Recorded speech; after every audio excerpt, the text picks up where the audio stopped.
ассалому алайкум. мо дар бораи шабкурии навор доштем.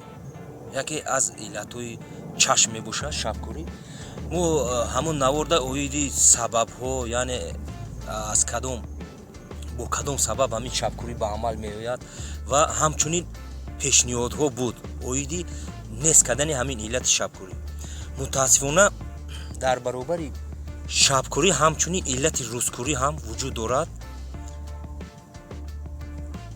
ва ин навор маҳз ҳамин дар ин дафъа мо оиди ҳамин рӯзкурӣ хоҳем гуфт. ин иллатест ки бемораш рӯзона чизеро намебинад, вале дар вақти шаб мебинад. сабаби ин нармӣ ё сустӣ ва ё нуқсони босира аст, ки дар шуои офтоб парешону пароканда мегардад ва ба ҳадафи назар намерасад. дар вақти шаб бинобар хунук будани ҳаво нури чашм ҷамъшавон мустаҳкам мегардад ва ба ҳадафи назар мерасад.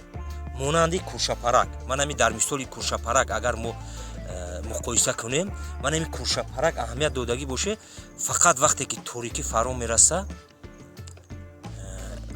ба парвоз кардан сар мекунад.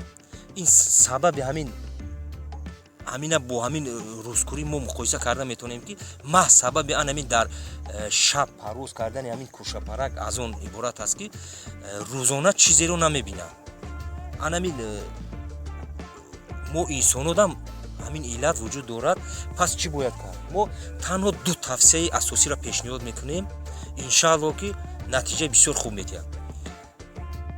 бунафша, бобуна ва гули хайриро якҷоя ҷӯшонида сарро ба бухори он доштан лозим. рӯзкуриро шифо мебахшад. дуюм тавсияи мо ҳамин ки коғази сафед, манам коғази сафеда сӯхта чун сурма агар ба чашм кашем рӯзкуриро дафт мекунад. боқӣ дар амони худованд бошед.